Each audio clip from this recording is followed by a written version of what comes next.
Recently, I asked my YouTube community as well as my Instagram followers about any unpopular opinions involving the music industry, artists, and metal music or music just in general. And I'm so excited to talk about some of these because some of them are hot takes, girl. I ain't gonna lie. Cut down the altar! That is so fetch. Before we get into today's video, if you would like to subscribe to the channel, please feel free to do so. I post daily videos on a ton of different stuff involving metal, including some dark mystery videos. So if that sounds interesting to you, then hit that subscribe button. We are so close to 23,000 subscribers. Y'all are amazing. Let's get into the very first unpopular opinion. Modern metal bands' live shows, both national and local, are way too on the grid. And I agree. I want more bands to not be afraid of playing smaller venues and more in local small towns. I feel like way too many modern bands are not comfortable going to smaller towns and smaller venues to play. It's not everybody, but I live in Stillwater, Oklahoma. Like, this is a college town. It's definitely small. Okay, and we're right dab in the middle between Tulsa and OKC, and all the metal bands go to those locations. And it's about an hour to an hour and a half, depending on traffic, to go to either one of those cities to see a show. So it's not a crazy commute for me, but it's like I do wish more bands, bigger bands, would come to Stillwater. A really great example, even though I don't like Mastodon, I've talked about this before, but I love that Mastodon always came to Asheville, North Carolina when I lived there.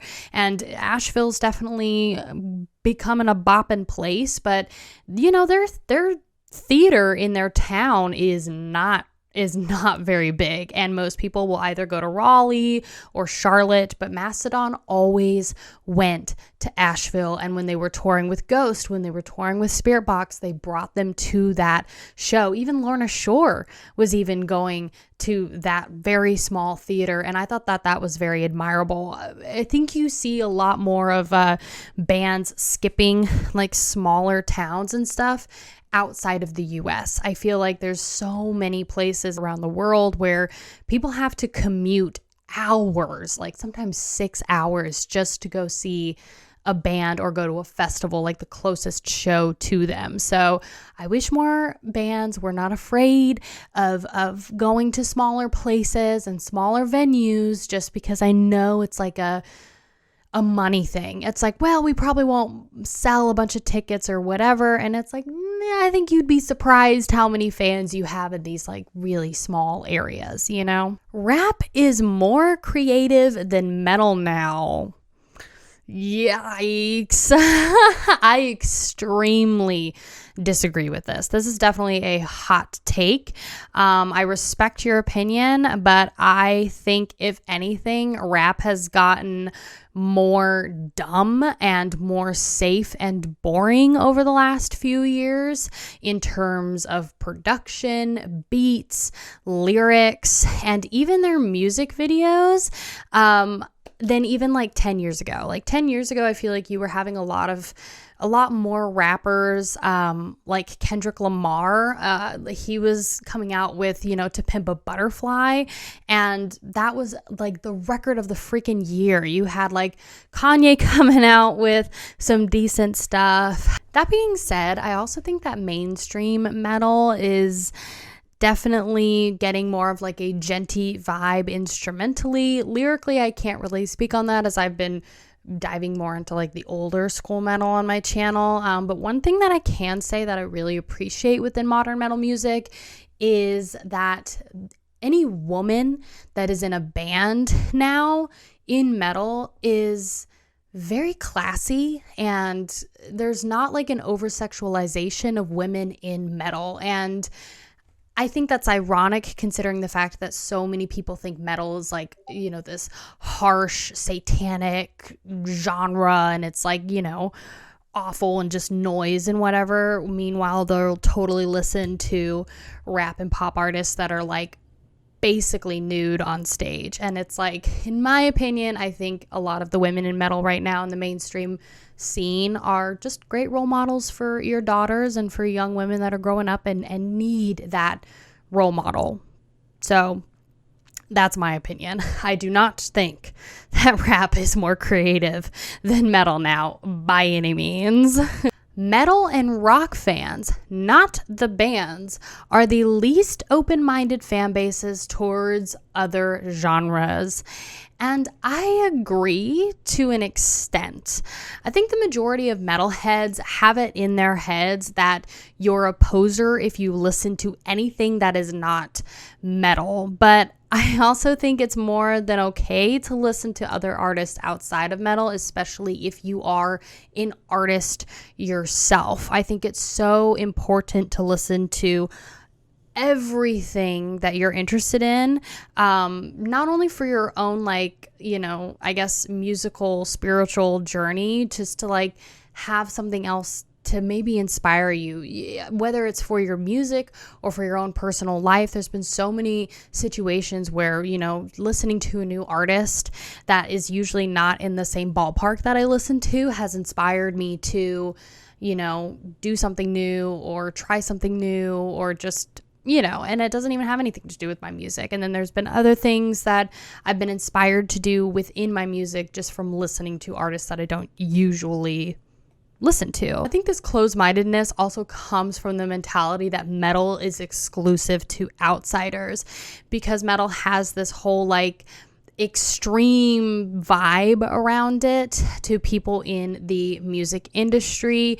There's a lot of people in the metal community that think, you know, why would I want to support an artist that doesn't support the genre of music that I like, or, you know, the people in the metal community. You know, it's kind of like being it's kind of a lot of people saying like, why would I listen to and support somebody like Taylor Swift when I know that she doesn't listen to Gorguts or Deicide or Death or anything like that, and she probably never will. And two, she probably thinks people that listen to metal are effing weird, you know, and total Satanists, you know. But then there's also people that are like, no, I love Taylor Swift and I also listen to Deicide, you know. I mean, there's people that are a lot more like fluid with their genres, I guess you could say. But yeah, always be open to other genres. Don't just close yourself off to just metal, because there's so much good music out there that's not just metal, you know. And I understand from the perspective of being closed off, because before I started listening to metal, I was just like, oh, it's just noise. Like, I would never listen to that. Everybody that listens to that is just a Satanist or whatever. And it's like, once I started, you know, I'm listening to Cannibal Corpse and diving more into it, I was like, oh my gosh, wait, this is like a whole different world of music, and these musicians are really talented, and a lot more talented than even my favorite artists. So always keep an open mind. You just never know. Changing your sound is good. Releasing the same album a dozen times is boring AF. And I agree.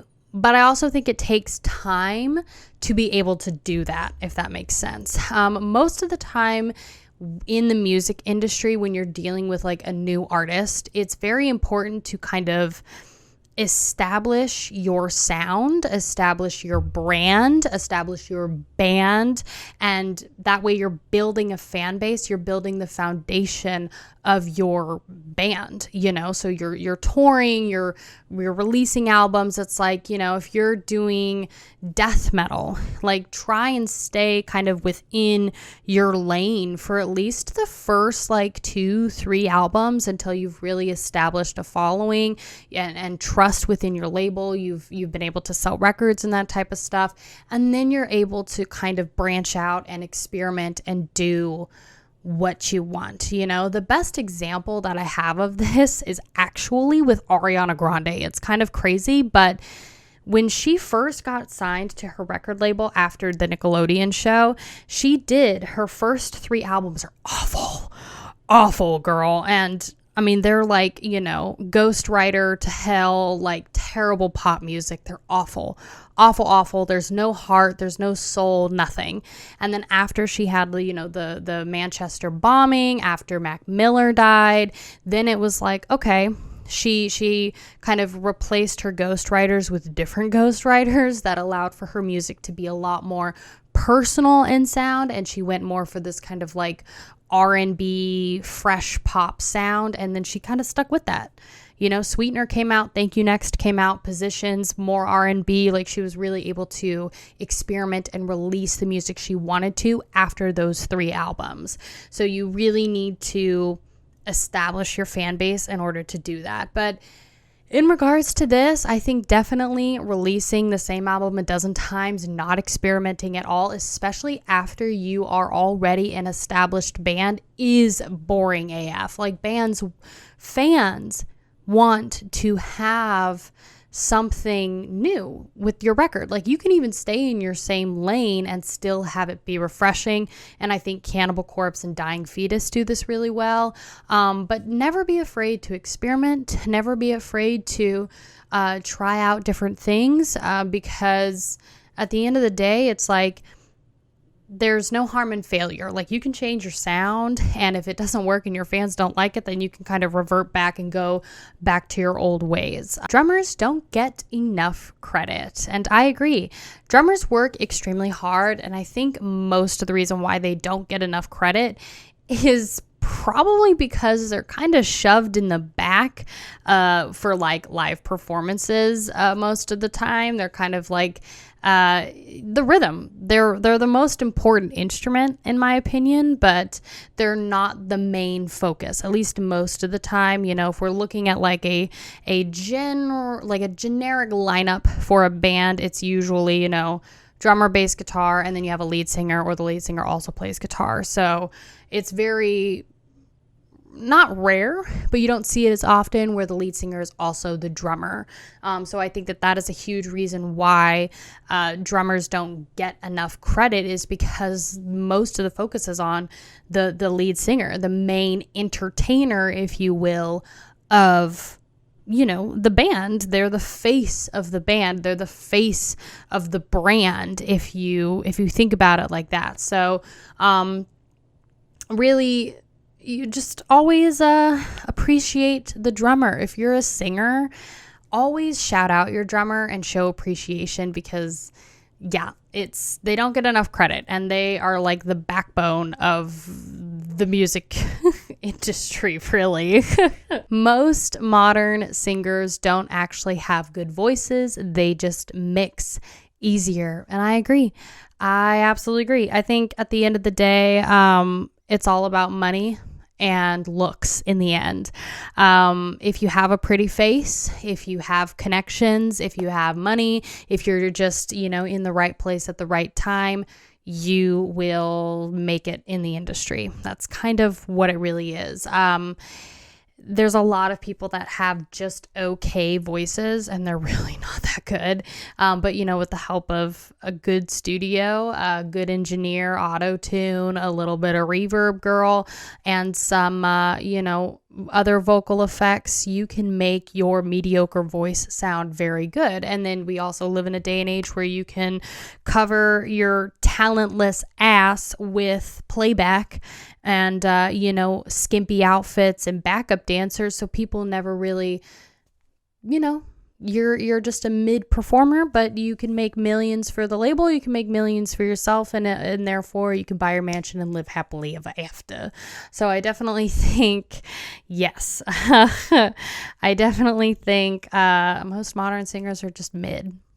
Artists are very anti-streaming services, according to my musician friends, and I think that a lot of people are kind of split in this regard, because streaming is so important and so popular now. You getting your music on Apple Music, Spotify, on YouTube and stuff like that, because it's all about ease of access. It's like, that's how you can really break into the industry. Again, with the SoundCloud rappers, that's how so many of them got discovered and were able to make hundreds of thousands of dollars is they just put their, bought FL Studio, recorded their tracks at home, put them on SoundCloud, and boom, people were able to discover their music without even any distribution or record label help at all. So definitely, I think people are for streaming services because of just the discoverability of it. However, I also think a lot of people are against it because they don't pay worth a damn for playtime. I mean, you really got to be pulling in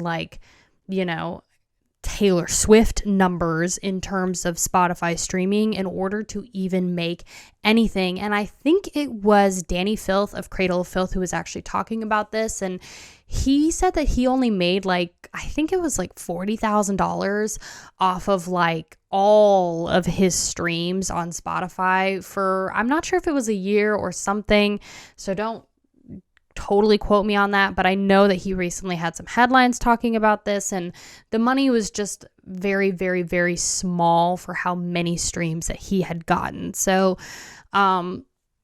it's kind of a war between ease of access and easy discoverability. However, you're also dealing with oversaturation of artists putting their music on there and actually making money. You don't make very much money streaming, but you also don't have a lot of people who are buying physical media as much anymore, although it's kind of coming back. So it's definitely a tug of war.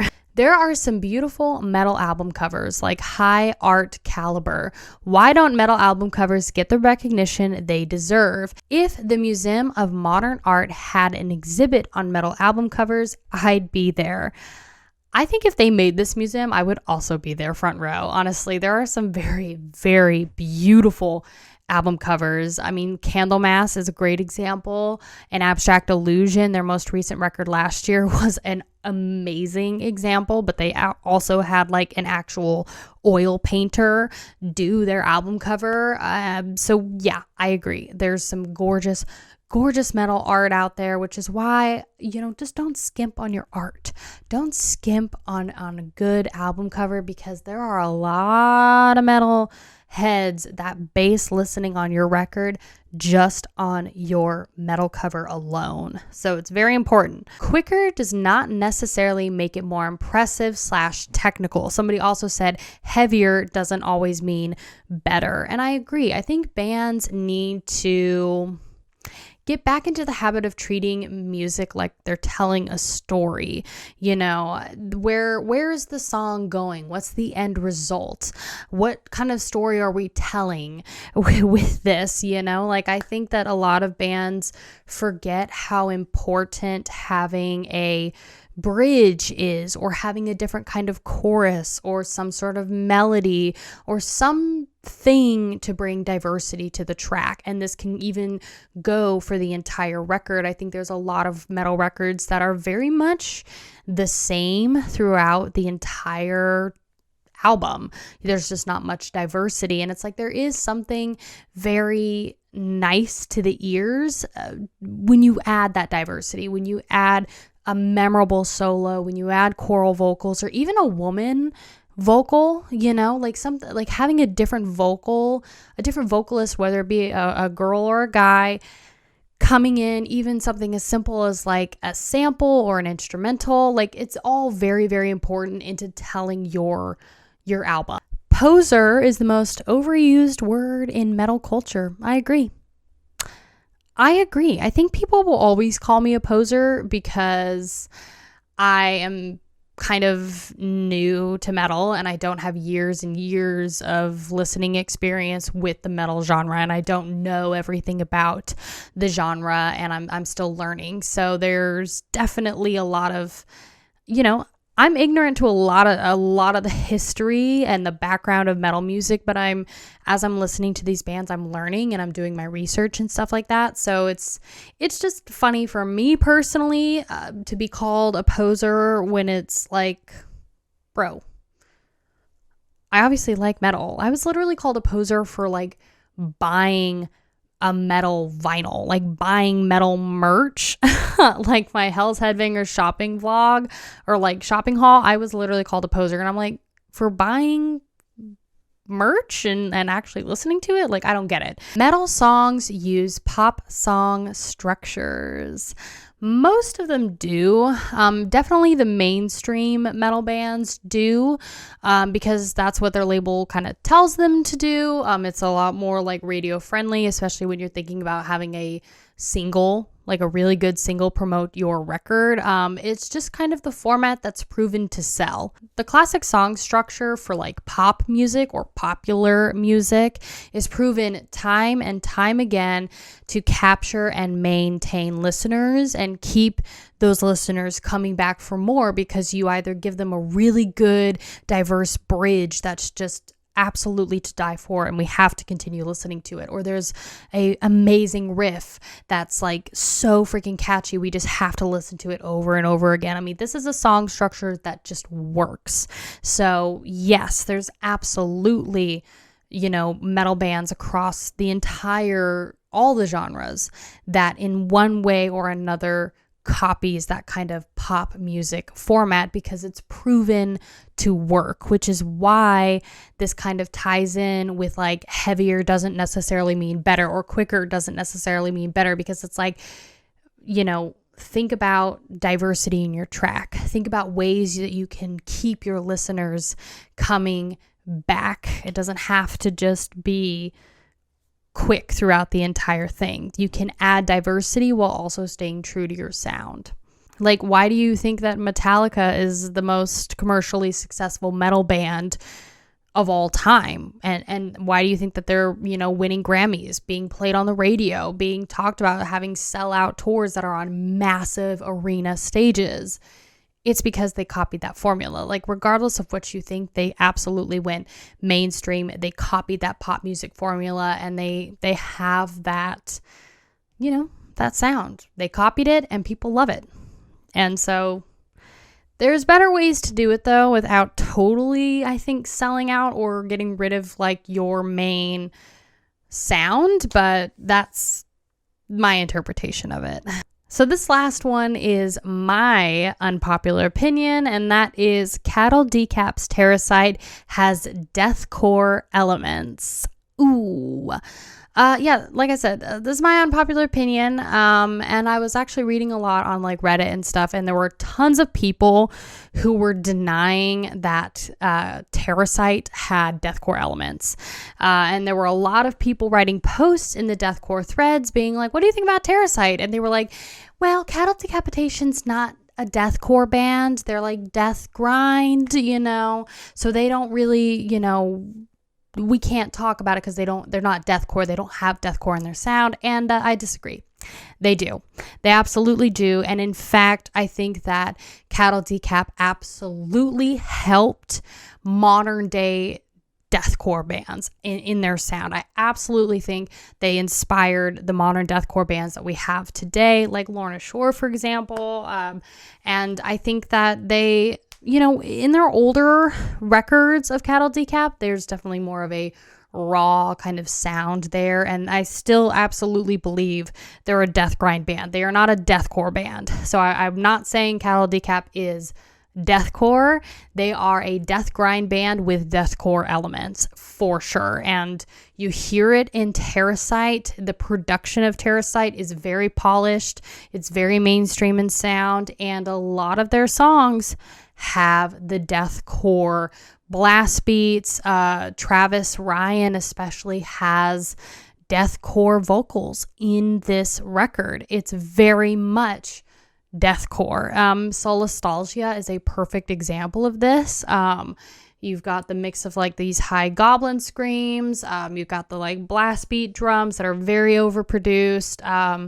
And Solastalgia is my favorite song off of that record. So I've definitely extensively listened to that song, and I hear it. And it took me a minute to kind of understand what I was listening to, because yeah, it's a mainstream record. It just came out this year, so it's not surprising that it would have this kind of deathcore sound. It's not surprising at all, because they're on a major label, major popular record label, and they're using like state-of-the-art studios and everything. So they're going to have a mainstream sound.